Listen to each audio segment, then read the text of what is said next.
Labą dieną. Labą dieną. Atsiprašome už klaidelę.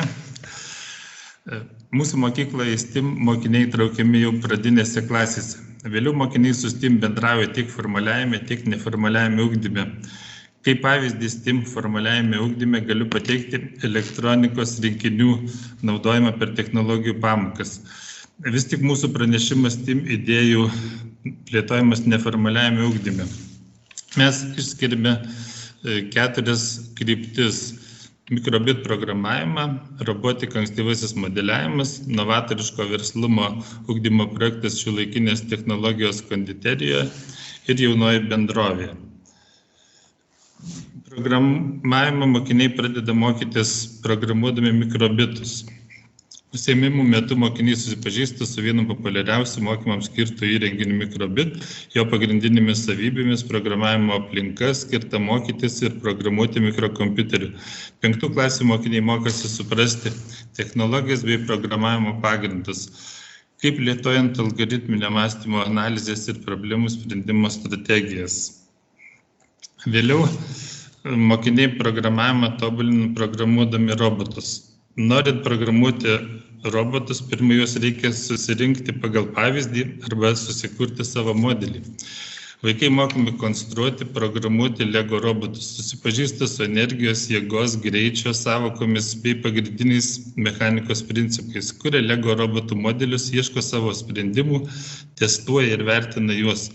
Lavindami modeliavimo ir konstravimo įgūdžiai bei gebėjimai surasti ir įvertinti alternatyvius sprendimus. Vaikai išmoksta programuoti pačius sukurtus robotus, ugdosi gebėjimą priimti grįžtamąjį ryšį apie savo darbą. Nuo 2019 m. rugsėjo 1 dienos progimnazijoje diegiami novatoriško verslumo ugdymo elementai. Viena iš ugdymo krypčių 5-6 klasių projektai, kurių metu ugdomos dalykinės ir bendrosios kompetencijos. Šių projektų metu siekiama, kad per praktinę veiklą mokiniai įgytų organizavimo, vadovavimo, planavimo įgūdžius, išmoktų dirbti komandoje. Projektas šiuolaikinės technologijos konditerijoje pradėtas vykdyti praeitais metais. Renkantis iš 4 technologijų dalyko skyrių, kaip mėgstamiausia mokiniai įvardina mitybą. Todėl ir projektas pasirinktas iš šios srities. Su mokiniais ieškojome originalių idėjų ir nutarėme iškepti meduolių su mokyklos logotipu.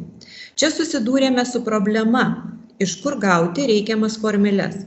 Todėl į pagalbą buvo pasitelktos šiuolaikinės technologijos 3D spausdintuvas. Mokiniai patys susiprojektavo ir 3D spausdintuvu atsispausdino formeles. Šiais metais projektas tęsiamas toliau, todėl pasitarę su mokiniais nutarėme įkurti ir jaunąją bendrovę. Meduolių dekoravimui taip pat pasirinkome irgi šiuolaikinės technologijas, tai yra spausdinimą maisto dažais ant valgomo popieriaus. Deja, patys to padaryti dar neturim galimybės, todėl šią dekoraciją užsisakome. Šios jaunosios bendrovės veikla ugdo mokinių kūrybinius įgūdžius, stiprina pasitikėjimą savimi, moko savarankiškumo pačiam priimant sprendimus, moko suprasti, ką reiškia rizikuoti ir konkuruoti. Mūsų įkurtos jaunosios bendrovės veikla puikiai dera su STEAM ugdymu, nes tai yra integrali į kompleksišką tikrovės reiškinių pažinimą, pritaikymą ir problemų sprendimą kreipianti veikla. Ugdanti gamtos mokslų, technologijų, menų, inžinerijos ir matematikos mokinių gebėjimus. Toliau prašome visus pasižiūrėti mūsų video medžiagą apie mokykloje vykdomas veiklas.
Dėkojame už dėmesį.